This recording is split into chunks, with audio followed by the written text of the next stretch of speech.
Hey guys, so yesterday I was actually asking the question about if you know when we get the most benefit from asana. So either during that pose, after that pose, or all the time during the practice.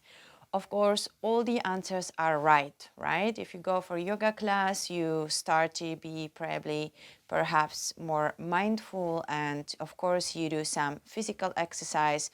We often focus more on the breath, which calms down the nervous system. So, all the answers are actually right. But I was asking when you get the most benefit of that asana, and the truth is that it's actually right after the asana.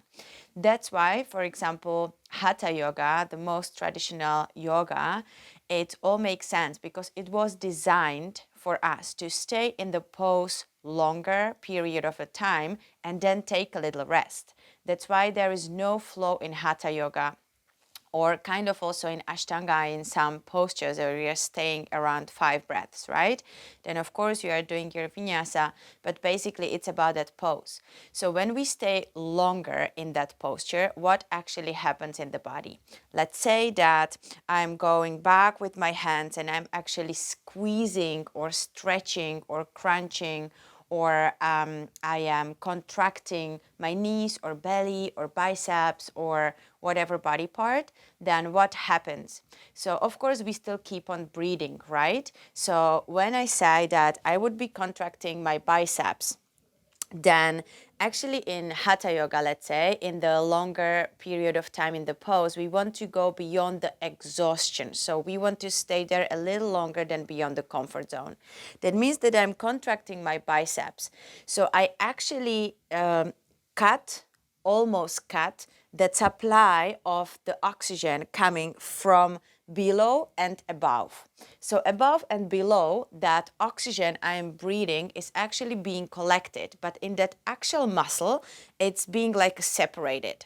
So what happens when I separate it from the oxygen? The carbon dioxide increases, which changes the pH in the blood, and this kind of hypoxia state is doing that. It takes that oxygen from the blood cells and it pushes it into the tissue cells. And that's actually what we want. So, what is happening when we stay longer in that pose? A little bit beyond the comfort zone and towards the exhaustion is that that particular muscle or the body part is actually getting nourished with the oxygen. So it actually happens when there is no oxygen coming in, and that's because we are in that deep stretch or in a deep contraction, or we are crunching one side of the body. And then this is what's happening during the pose. And then once you leave the pose and you relax the body, so you just stand in the mountain pose, or you stay sitting, or you lie down on the floor, that collected oxygen from below and above is actually flashing through that body part you were contracting. So that's a second phase where you actually get that benefits, because that oxygen you were breathing, then it's going through the muscle. So in the pose, it's actually the first part starts to happen, but it's not the main benefit yet. And the first part means that the muscle is actually getting, of course, stronger while you are holding in that pose, and it's actually getting more resilient to future stress. So that's one reason why we want to stay in the posture longer.